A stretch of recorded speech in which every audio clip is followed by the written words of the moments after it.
माता की, भारत माता की। स्कूल शिक्षा परिवार के आज इस संभाग स्तरीय सम्मेलन में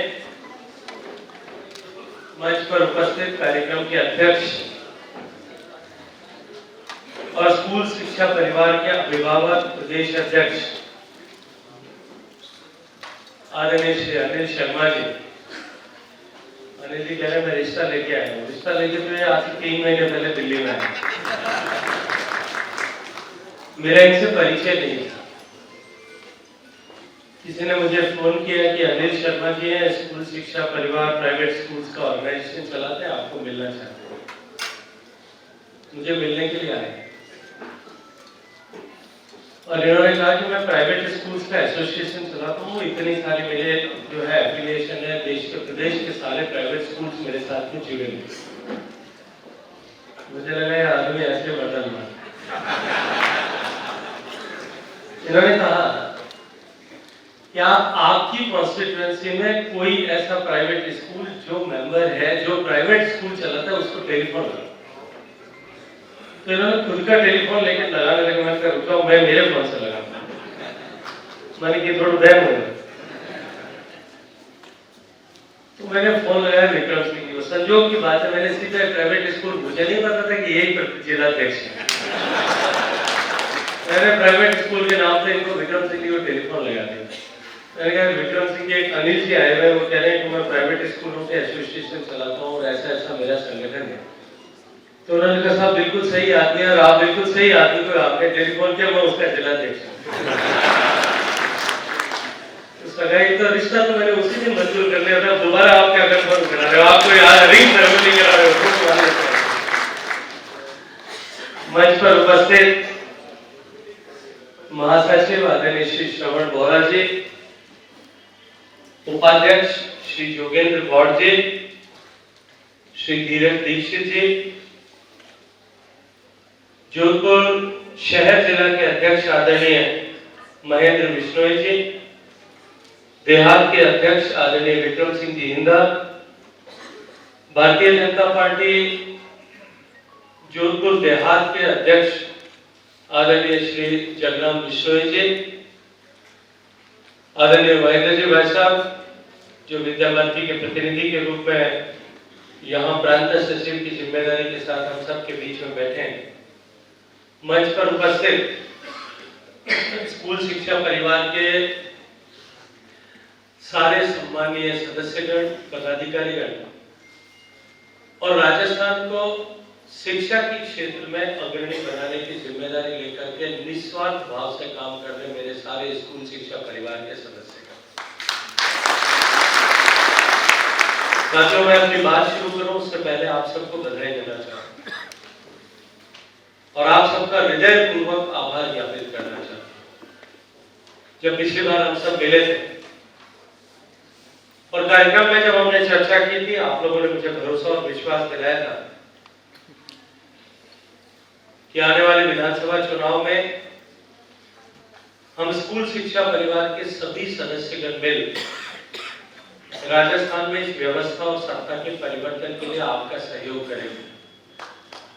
आप लोगों ने कम से कम मारवाड़ की सरजमीन पर तो मैं बैठकर के ये कह सकता हूँ कि स्कूल शिक्षा परिवार के सभी सदस्यों ने, सब साथियों ने हृदय पूर्वक हम सबका सहयोग किया। मैं आप सबका अभिनंदन करता हूँ, आप सबका धन्यवाद ज्ञापित करता हूँ, आप सबका आभार ज्ञापित करता हूँ।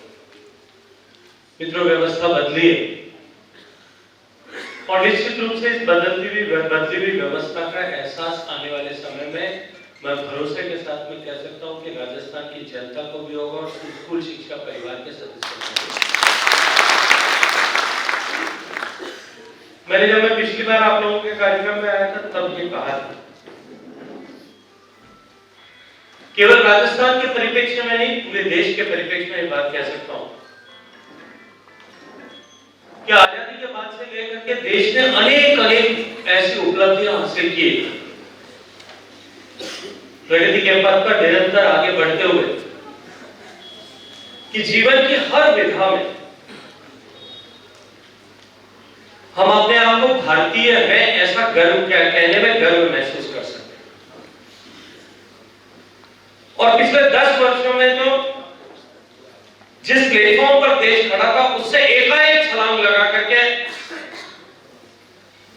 आज सामान्य धरातल पर जमीन पर पैदा होने वाले अन्य की क्वांटिटी में जिस तरह से बढ़ोतरी हुई है उससे लेकर के और कल हम सूरज का अध्ययन करने के लिए सौर की कक्षा में जाकर के स्थापित हो गए। तो सामान्य गरीब के जीवन में परिवर्तन लाने वाली योजनाओं के माध्यम से 13 करोड़ गरीबों को गरीबी की रेखा से बाहर निकाल करके मध्यम वर्ग का या निम्न मध्यम वर्ग का जीवन जीने का सौभाग्यपूर्ण अवसर दिलाने से लेकर के और ओलंपिक के पोडियम पर नीरज चोपड़ा तक हर क्षेत्र में, जीवन की हर क्षेत्र में, हर विधा में हम भारतीय होने पर गर्व कर सकें, ऐसे अवसर देश हमको अनेक अनेक अवसर देता है। और मैंने उस दिन भी बात कही थी, आज मैं जिम्मेदारी से एक बात ही कहूंगा, इन अवसरों को भारत प्राप्त करने का अधिकारी हुआ, इसमें बहुत बड़ा योगदान देश के प्राइवेट स्कूल्स का है। ये सरकारी व्यवस्था है, सरकार के नियम, सरकार के कानून कायदे, उन सबको एक तरफ रख दें। तो अगर देश में एजुकेशन इस मुकाम तक पहुंचा है, इस पायदान तक पहुंचा है, तो इस परिवार ने उसमें बहुत बड़ा योगदान दिया। और मैं निश्चित रूप से जो अनिल जी ने अभी बात कही और विशेष रूप से जो इन्होंने पैरिटी एंड एजुकेशन की बात की, मैंने उस दिन भी ये कहा था कि उस बच्चे का क्या दोष है कि उसके अभिभावकों ने उसे जो है किसी सरकारी स्कूल के बजाय व्यवस्था पर विश्वास न होने के चलते हुए किसी एक प्राइवेट स्कूल में अपना पेट काट करके भर्ती कराया। उसको जो प्रतियोगितात्मक माहौल में स्वस्थ प्रतियोगिता करते हुए जो अवसर उसको मिलना चाहिए, वो अवसर अगर उसको नहीं मिलता है तो उसमें कहीं न कहीं व्यवस्था को सुनिश्चित करने वाले लोगों के मन में पाप और दोष है। मैं अभी इस कार्यक्रम में 67 नेशनल टेनिस चैंपियनशिप का छात्रा वर्ग का 17 से 19 साल की का उद्घाटन करने के लिए गया और जो कुछ माननीय मोदी जी के नेतृत्व में व्यवस्था परिवर्तन हो रहा है, उसकी एक बानगी मुझे वहां देखने के लिए मिली। मैं जब स्टूडेंट था, स्कूल में पढ़ता था, तो पब्लिक स्कूल में पढ़ने के कारण से हम जनरल नेशनल चैंपियनशिप में हिस्सा नहीं ले सकते, क्योंकि आप पब्लिक स्कूल में पढ़ते हैं, इसलिए उनका एक टूर्नामेंट आईपीएस अलग से होता है। विद्या भारती के स्टूडेंट जो है वो जनरल स्कूल चैंपियनशिप में, नेशनल स्कूल चैंपियनशिप में जाकर के हिस्सा नहीं ले सकते थे। उत्कृष्ट खिलाड़ी होने के बावजूद भी, बेटर परफॉर्मर होने के बावजूद भी उनको वो सर्टिफिकेट नहीं मिलता था, जिस सर्टिफिकेट के मूल्य के आधार पर उनको फर्दर एजुकेशन के लिए एडमिशन मिल सके या उनको जो है आगे कहीं उसके आधार पर आप भविष्य में रोजगार को तलाश करने के लिए सहयोग मिल सके, आधार मिल सके, उसका कोई दोष नहीं है। लेकिन जो व्यवस्था परिवर्तन अभी किया, मैंने आज उसको आपने आंखों से देखा कि उस नेशनल टूर्नामेंट में विद्या भारती की स्कीम से आए हुए बच्चे भी खेल रहे थे, इंडियन पब्लिक स्कूल कॉलेज से आए हुए बच्चे भी खेल रहे थे और अन्य सारे बोर्ड से आए हुए बच्चे भी, उनकी इंडिविजुअल टीम्स जो है एक नेशनल टीम के साथ साथ में स्टेट की टीम के साथ साथ में उस स्ट्रीम से आए हुए बच्चों की टीम भी खेल रही थी। ये अवसरों की समानता जो है हमारे बच्चों का अधिकार है, इसको छीनने का अधिकार किसी के पास नहीं है। मैं पूरी तरह से अनिल जी के बात कुछ तकनीकी विषय इन्होंने अभी रखे और इन्होंने कहा कि वो ईएसआईसी का पैसा जो है प्रोविडेंट फंड का पैसा कटता है 13%, 16% कुछ बताएं। तो मेरी जितनी जानकारी के हिसाब से तो पीएफ जो है वो 3% कटता है, 0.75% जो है वो एम्प्लॉय का कंट्रीब्यूशन, तो 3.75% ही जो है वो होता है ईएसआई का पैसा जो करता है। लेकिन इस व्यवस्था में अभी मुझे जब बता रहे थे तब भी मैंने कहा कि ये पॉलिसी डिसीजन है, इसके ऊपर मुझे कोई टिप्पणी नहीं करना चाहिए। एक बार ठीक से व्याख्या करके पॉलिसी के बारे में जो निर्धारित है उनसे बारे में चर्चा करके फिर इस विषय में कुछ आगे बातचीत की जा सकती है।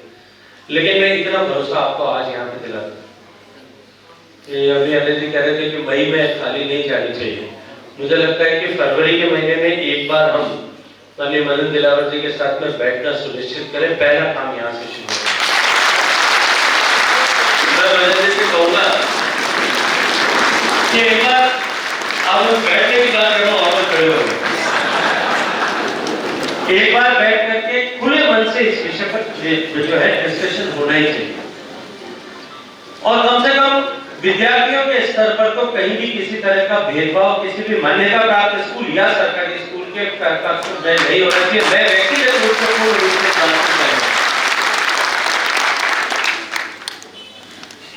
आपने कहा, जैसा अभी आप लोगों के साथ में बात की, चलो ठीक है। मैं मानता हूं कि एक गवर्नमेंट स्कूल का ऑपेक्स जितना होता है, ऑपरेटिंग एक्सपेंडिचर जितना होता है, उस ऑपरेटिंग एक्सपेंडिचर में कितनी सारी प्राइवेट स्कूलें चलाई जा सकती है। और आज जिस तरह के हालात स्टेट एजुकेशन सिस्टम के हैं, शहर के विद्यालय छोड़ दें तो गांव के विद्यालयों में कहीं भी अप्रोप्रिएट टीचर्स नहीं है, न इंफ्रास्ट्रक्चर। और प्राइवेट स्कूल, अभी थोड़े दिन पहले मुझे एक दिन एक बहन जी है जो स्कूल चलाती है सेंट्रल बोर्ड की, उनकी मान्यता का विषय था। उनकी मान्यता इसलिए रद्द कर दी गई थी कि उनकी स्कूल में जो है वो दिव्यांग बच्चे का रैंप नहीं बना हुआ था, वो क्षतिग्रस्त था। तो मैंने उन अधिकारी को फोन किया, कमिश्नर साहब को। मैंने कहा कमिश्नर साहब आपने उनकी मान्यता रद्द की, उन्होंने तो बना दिया है, आपको रिस्टोर कर देना चाहिए। और मैंने कहा उससे पहले एक बार जाकर के सरकार के स्कूलों की हालत देख लीजिए।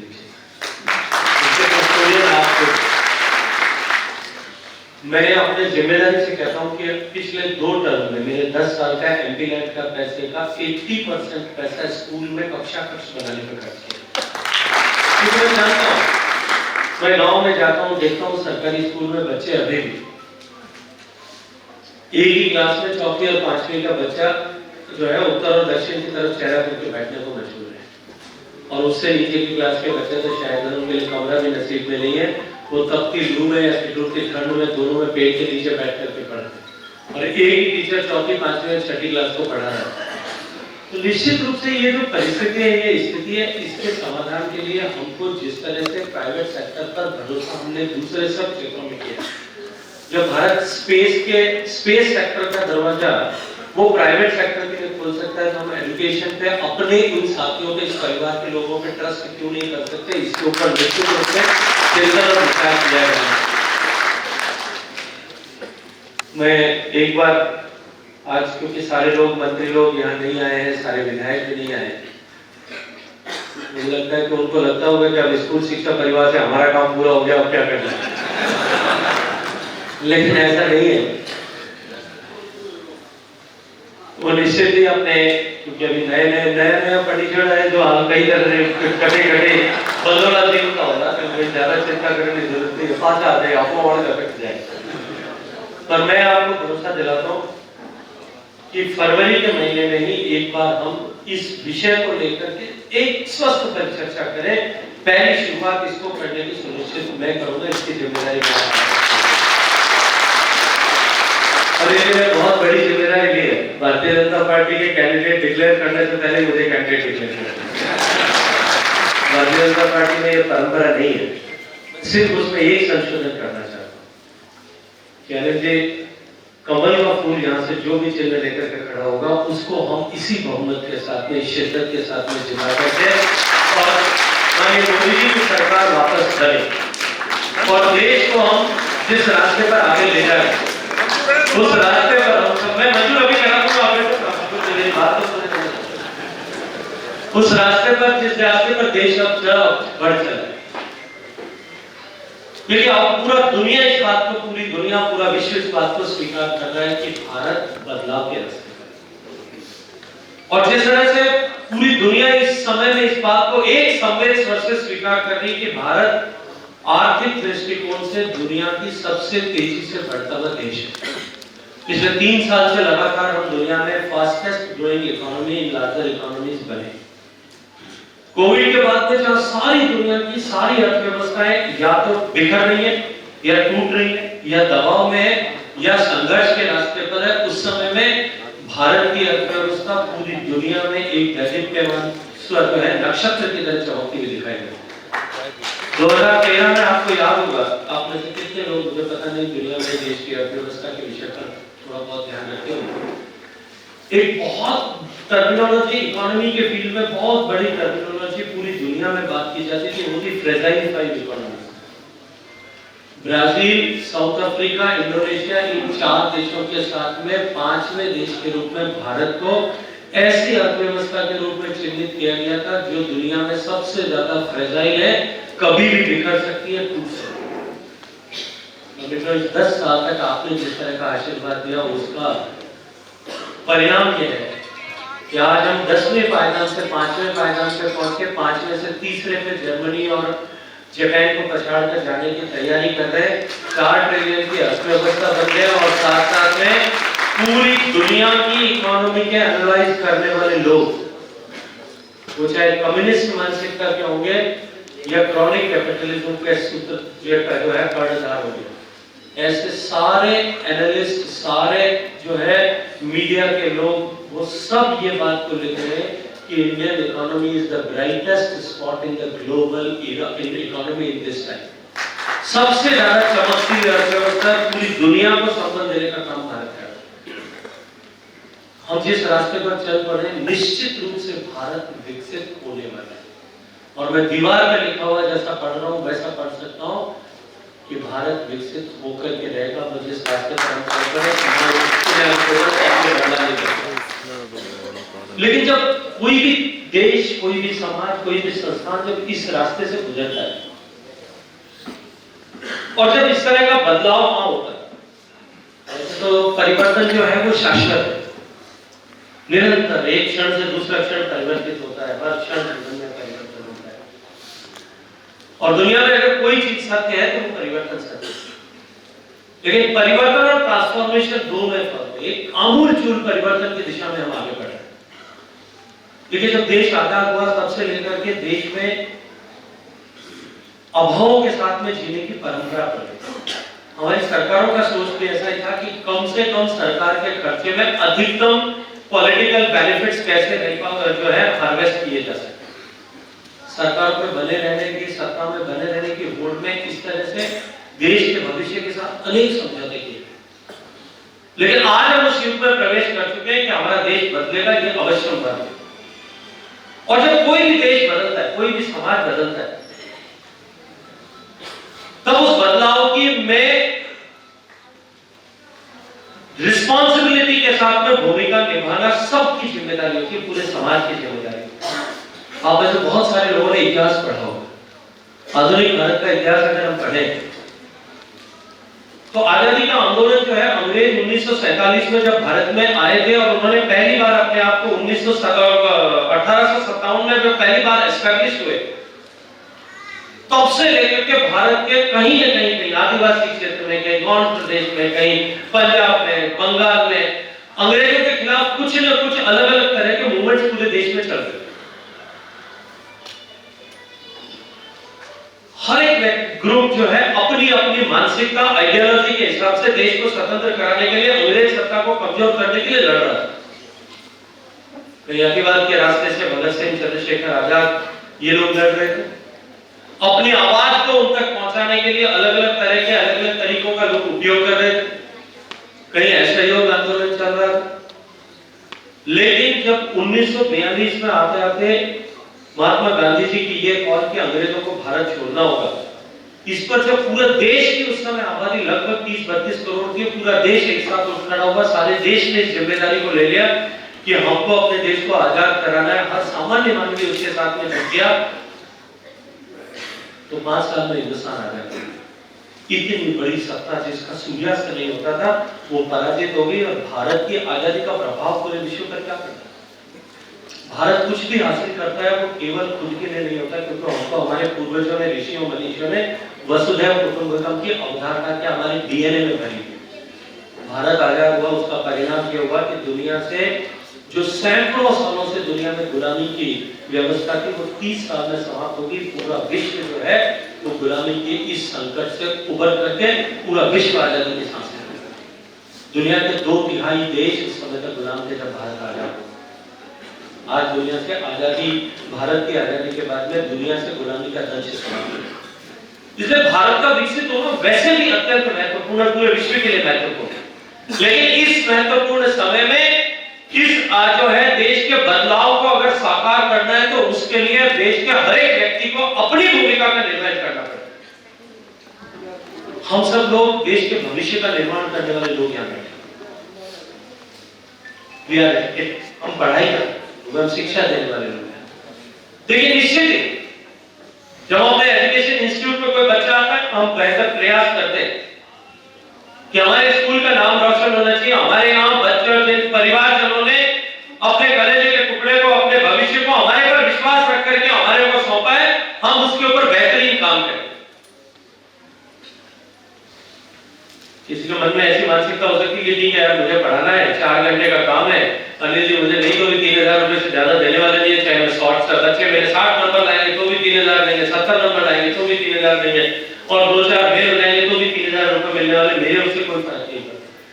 इस मानसिकता से बाहर निकल करके अगर इस सोच के साथ में इस परिवार में बैठे हुआ एक एक व्यक्ति और इस परिवार के साथ में जुड़ा हुआ एक एक सदस्य स्कूल शिक्षा परिवार, उसको इस जिम्मेदारी का एहसास होना चाहिए कि हम कितने महत्वपूर्ण समय से गुजर रहे हैं और कितने महत्वपूर्ण काम की जिम्मेदारी हमारे पास है।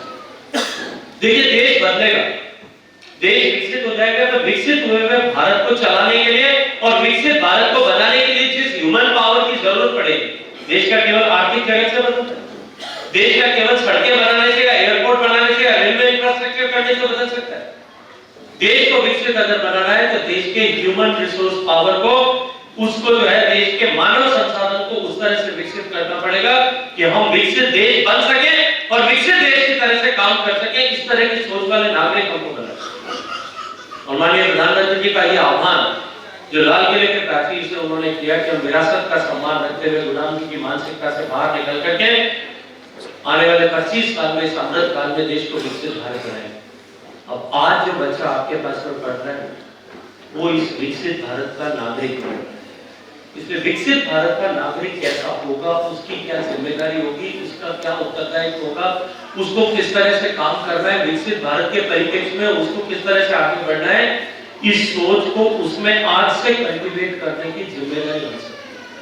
तो मैं परिवार के सभी सदस्यों को, अनिल जी ने दिवाली के, अनिल जी ने जो है 22 तारीख को भगवान मर्यादा पुरुषोत्तम राम जब अपने घर में आए, 500 साल का वो संघर्ष समाप्त होकर के हम सब के पूर्वजों का सपना साकार हो रहा है, उसके लिए आप सब ने जो है इन्होंने संकल्प करा है। लेकिन मैं आपसे संकल्प करना चाहता हूँ, इस विकसित भारत के बदलते हुए परिदृश्य को साकार करने के लिए अपने जो है स्टूडेंट्स को उस तरह से हम विकसित करेंगे, इस दिशा में हम सबको काम करने की आवश्यकता है। तो निश्चित ही हम सब के लिए सौभाग्य का विषय है कि भगवान श्री राम का मंदिर जिसकी 500 साल से देश अपेक्षा कर रहा है, आज इस मुकाम पर हम निश्चित जो पहुंचे कि वो साधना समाप्त हुए, वो तपस्या समाप्त हुई। इस 500 साल के कालखंड में लाखों लोगों ने अपना जीवन इसके लिए समर्पित किया, लाखों लाख लोगों ने अपनी जवानी इसके लिए समर्पित कर दी। आजादी के बाद में भी लगातार 70 साल तक 3 पीढ़ियों ने संघर्ष किया, तब जाकर के आज हम इस मुकाम पर पहुंचे कि हम सम्मान के साथ में कह सकते हैं कि हमने मर्यादा पुरुषोत्तम राम को अपने घर में वापस स्थापित करने में सफलता प्राप्त की है। मैं आप सबको उसके लिए बहुत सारी शुभकामनाएं देता हूँ, आप सबका अभिनंदन करना चाहता हूँ। लोग कहते हैं कि राम मंदिर बन गया, मोदी जी को उसके लिए धन्यवाद है, लेकिन मोदी जी कहते हैं मुझे धन्यवाद नहीं, आप लोगों को धन्यवाद है कि आप लोगों ने एक वोट की ताकत से जो है मोदी जी के जैसे सक्षम व्यक्ति को काम करने का अवसर दिया। और एक वोट जब देश के लोग रिस्पॉन्सिबली वोट करते हैं, उत्तरदायित्व के साथ, समझ के साथ वोट करते हैं, तब उसका परिणाम क्या होता है, देश कितने बड़े संकट समाप्त हो जाते हैं। 370 पिछले 70 साल से देश के नाम माथे पर कलंक के रूप में वो 370 का संकट समाप्त हो गया। देश में ट्रिपल तलाक का कानून पारित हो गया। 150 साल से इस देश में अंग्रेजों ने जो कानून, अंग्रेजों की सत्ता को स्थायी रखने के लिए आईपीसी और सीआरपीसी का कानून बनाया था, भारतीय दंड संहिता बनाई थी, वो दंड संहिता समाप्त होकर के भारत में भारत की अपनी न्याय संहिता स्थापित होगी। और एक वोट आपने सही दिया, उस उसका परिणाम यह है कि इस देश में पहली बार भारत के लिए उपयुक्त, भारत के लिए श्रेष्ठ, भारत के लिए उपयोगी शिक्षा नीति भारत में लागू हो गई। और नई शिक्षा नीति जिसमें हम गुलामी की उस मानसिकता से बाहर निकलने में कामयाब हो कि अंग्रेजी ही श्रेष्ठ है, जो पश्चिम से आता है वही श्रेष्ठ है। हम अपने बच्चों को मातृभाषा में पढ़ने का, सोचने का, एनालाइज करने का अधिकार दे सके, मुझे लगता है कि इससे बेहतर कुछ नहीं है। देखिए पूरी दुनिया में भाषा को लेकर के कोई कहती कहीं नहीं है। कोई जर्मन आदमी के परिवार में चले जाओ, कहीं उसको गर्व नहीं होता कि मुझे अंग्रेजी आती है, कि मेरे बच्चे को अंग्रेजी आती है। वो अंग्रेजी में जो है ट्विंकल ट्विंकल लिटिल स्टार बोलता है। ये हमारे लिए संकट था, क्योंकि हमारे मस्तिष्क में गुलामी का अंश कहीं न कहीं आज भी मौजूद है। इस गुलामी के अंश को निकालने के लिए जो शिक्षा नीति प्रारंभ की गई है, हम सब लोग इस शिक्षा नीति के साथ में जुटे। और राजस्थान में क्योंकि उस शिक्षा नीति को अक्षर से स्वीकार नहीं किया था, लेकिन अब व्यवस्थाएं बदली है, हम भारत की शिक्षा नीति, भारत के लिए बनी हुई शिक्षा नीति को भी यहाँ लागू कर पाएंगे। उसमें भी आप सब लोगों के सहयोग की अपेक्षा के साथ में आप सब मित्रों का हृदयपूर्वक अभिनंदन करता हूं कि आप सब ने मुझे भरोसा और विश्वास दिलाया, आप सब ने मेरे सहयोग का वादा किया है। आप सबका बहुत सारा अभिनंदन। बोलिए भारत माता की जय, भारत माता की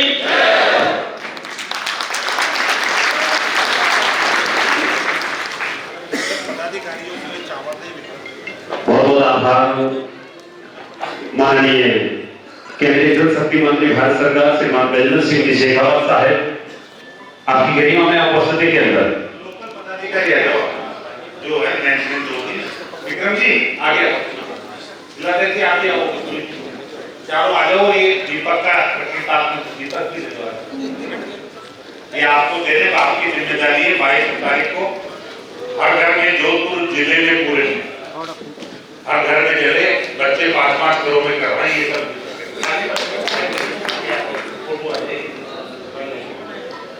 आप ये सारी पूरी कटोरी सारी जगह आप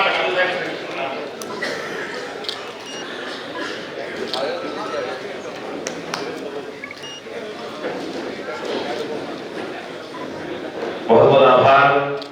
बोले भारत माता की, बोले जय श्री राम। क्योंकि भक्ति भाव दिखाए थे, हनुमान ने जला दी लंका और राम ने भी आया बेटा का बजा दिया डंका। उठाकर तीर सौंप दिया सागर को और चंद पापियों के खातिर चक्र उठाना पड़ा नटवर नागर को। अरे मीरा भी हिचकिचाई नहीं जहर का प्याला पीने में, और धर्म के खातिर राणा सांगा ने ऐसी खाक खाए थे सीने में। अब कष्ट नहीं है राम पर, जो सपना दिखना होगा, और हिंदुस्तान की धरती पर रहना है तो जय जय श्री राम बोलना होगा। बोले जय श्री राम, जय श्री राम। अभी बहुत सारी डिमांड जो है प्राइवेट स्कूल के अनिल जी भाई साहब ने की है। एक राम भाई साहब को जो विधायकगण मंत्रीगण जो है वो जा रहे हैं यूपी अयोध्या रामलला के दर्शन के लिए। हम सब नहीं जा पा रहे, तो मैं मंत्री जी से एक छोटा सा गीत गा करके एक संदेश देना चाह रहा हूँ कि जो बीजेपी सरकार हमारा छोटा सा ये काम, कि जो बीजेपी सरकार हमारा छोटा सा ये काम, हमारी राम जी से कह देना जय सिया राम, हमारी राम जी से कह देना जय सिया राम। हम राम संग जपते हनुमान जी का नाम, हम राम संग जपते हनुमान जी का नाम, आप दोनों ही से कह देना जय सिया राम। जोर से बोलो जय सिया राम। बहुत बहुत आभार। सभी से मेरी हाथ जोड़ के प्रार्थना रहेगी, सभी लोग बैठे रहे। अभी कार्यक्रम थोड़ा बाकी है, सभी से मेरी पुरजोर प्रार्थना रहेगी स्कूल शिक्षा परिवार की ओर से। आइएगा, अब कुछ सम्मान की रस्म को आगे बढ़ाना चाहेंगे माननीय मंत्री महोदय के पास पुलिस कर कपड़ों से उनके ठीक तत्पश्चात आभार के रूप में एक प्रार्थना रहेगी। परमादरणीय श्री महेंद्र जी आपके मुखारबिंद से आभार स्वरूप 2 शब्दों के माध्यम से लाभान्वित करवाएंगे, परंतु उससे पहले मैं निवेदन करना चाहूंगा श्रीमान विक्रम सिंह जी ईंदा साहब। बहुत सुंदर सही ऐतिहासिक आयोजन आज सूर्यनंदी जोधाना की सरजमी पर संतों महल के सदरपुर प्रांगण में स्कूल शिक्षा परिवार की ओर से गैर सरकारी एवं गैर सहायता प्राप्त विद्यालयों का विशालतम संगठन एवं गैर सरकारी विद्यालय संभाग स्तरीय शैक्षिक सम्मेलन